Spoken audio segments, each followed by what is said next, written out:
तो हेलो दोस्तों, कैसे हैं आप सब। अब एक स्टूडियो में आपका बहुत बहुत स्वागत है। आज हम करेंगे बहुपदों के गुणनखंड, यानी कि फैक्टराइजेशन ऑफ पॉलीमर्स। ठीक है। तो हमने भाग 4 में देखा था कि एक बहुपद का दूसरे बहुपद में किस तरीके दूसरे बहुपद में कैसे गुणा मतलब किस तरीके से भाग करते हैं। ठीक है। अब भाग 5 है कि बहुपदों के गुणनखंड। तो बहुपदों के गुणनखंड किस तरीके से करते हैं, यानी गुणनखंड यानी फैक्टर, टुकड़े जो। ठीक है। जो गुणनखंड होता है एक टुकड़ा होता है कि जो अगर एक बहुपद दिया हो तो उसे क्या कर देते हैं हम, टुकड़े कर देते हैं। अगर उस टुकड़ों को हम जोड़ दें, ठीक है, या गुणा कर दें उस टुकड़े जो टुकड़े दिए हैं उनको अगर हम गुणा करते हैं तो ठीक है, तो क्या हो जाता है उसका वो जो आंसर आएगा वो वही के वही बहुपद हमको क्या हो जाता है, प्राप्त हो जाता है। ठीक है। तो क्या आज हम क्या करने वाले हैं, हम आज बहुपदों के गुणनखंड। तो चलिए हम स्टार्ट करते हैं। कोई सा बहुपद का उदाहरण ले लेता हूं मैं और उसके अपन क्या करके देखते हैं, गुणनखंड करके देखते हैं कि किस तरीके से गुणनखंड किए जाते हैं। तो चलो हम लिख लेता, मैं कोई गुणनखंड लिख लेता हूं, एक्स स्क्वायर प्लस के 5x+6। ठीक है। जो संख्या आपके सामने दी हुई है इसकी मैं करने वाला हूं गुणनखंड। किस तरीके से इसके गुणनखंड करते हैं, यानी कि इसके किस तरीके से फैक्टर निकालेंगे हम।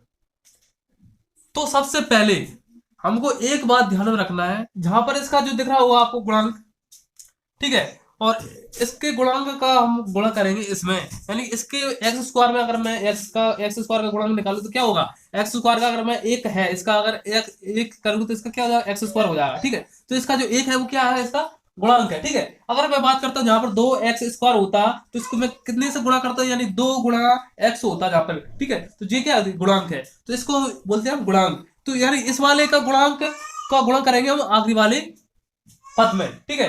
तो उसका कितना आएगा उसको देख लेते हैं हम। अगर जहां पर इसका कितना है, जहां पर एक्स स्क्वायर है तो इसका अगर मैं बात करूं जहां पर कितना 1 गुणा 6, जहां पर हमको कितना प्राप्त हो गया, जहां पर बराबर में 6 प्राप्त हो गया। ठीक है।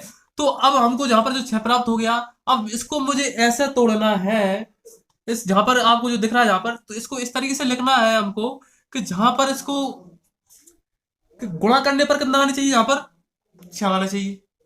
गुणा करने पर कितना आना चाहिए, 6 आना चाहिए, और जोड़ने पर कितना आना चाहिए, 5 आना चाहिए। ठीक है।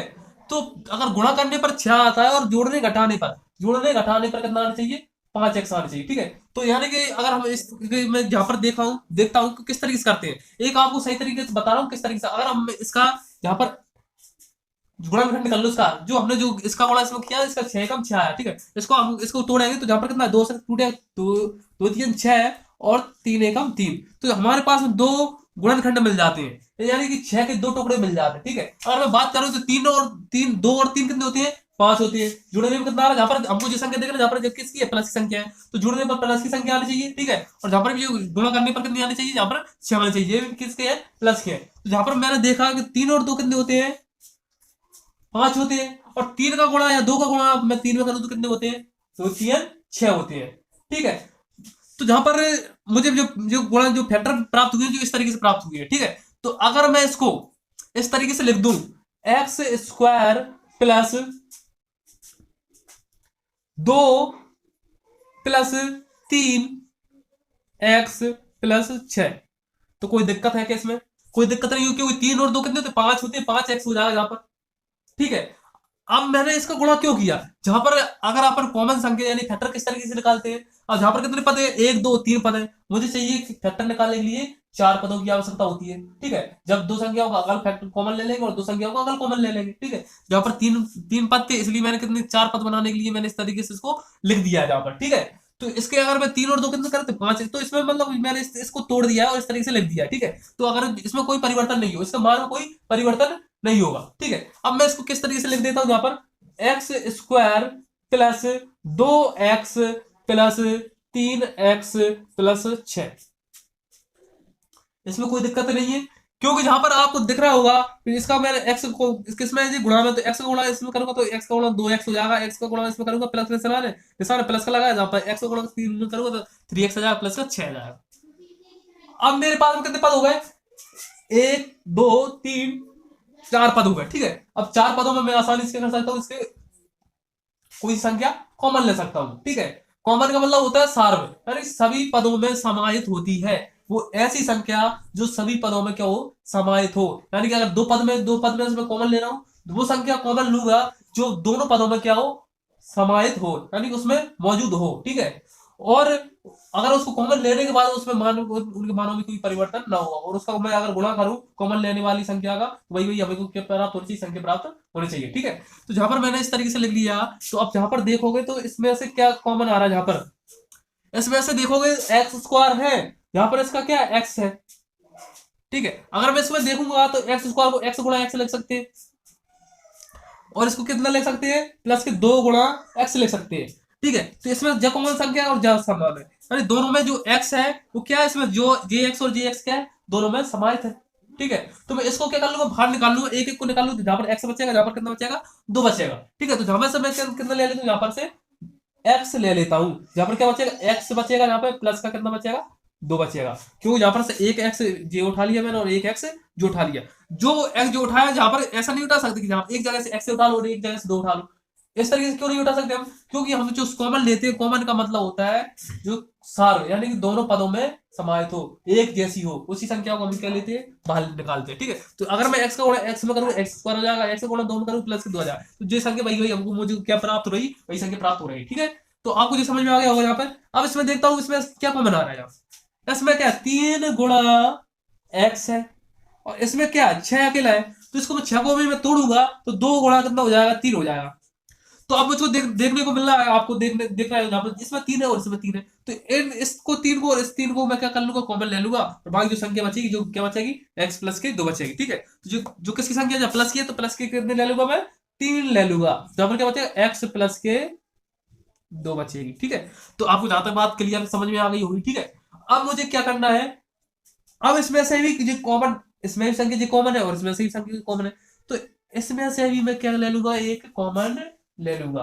ठीक है, इसमें से कॉमन ले लिया। अब इसमें देखा होगा एक जैसी संख्या एक्स प्लस 2 जे है और एक्स प्लस 2 जे।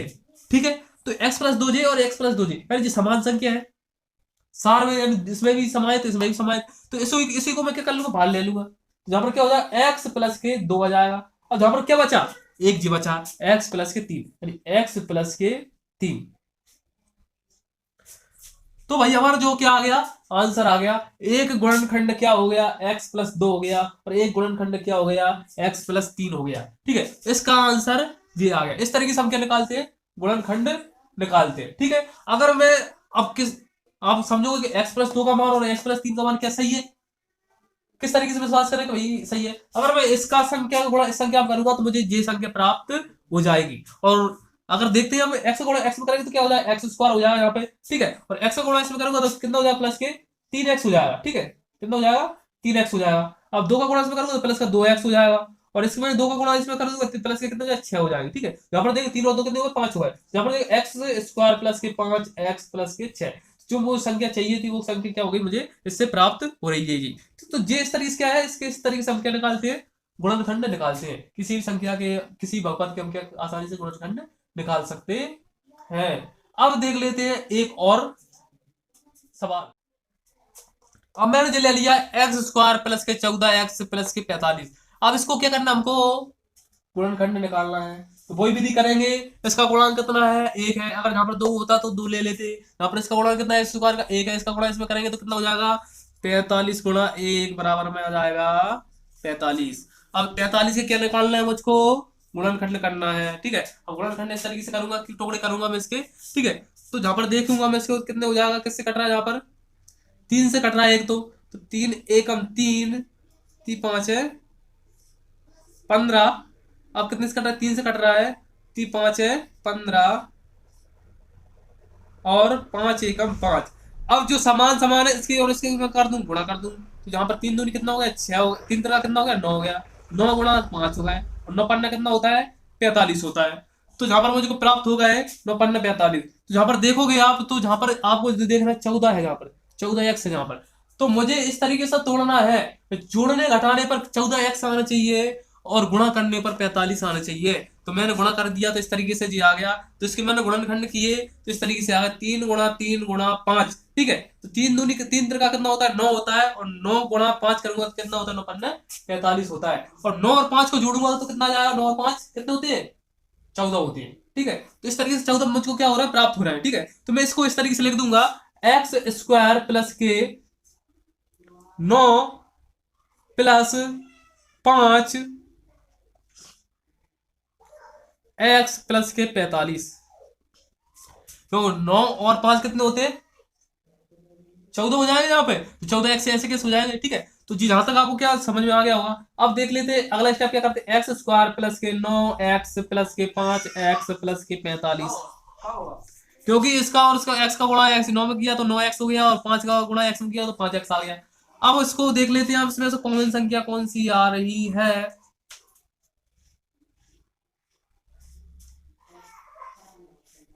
तो इसमें से देख लेते हैं, इसमें एक्स है, इसमें भी क्या है, एक्स स्क्वायर है। तो एक एक्स कॉमन आ जाएगा यहाँ में से। जहां पर देखेंगे तो क्या एक्स कॉमन ले लेंगे तो क्या बचा, एक्स बचा प्लस कितना बचा, 9 बचा। जहां पर इस तरीके से भी देख सकते हैं आप,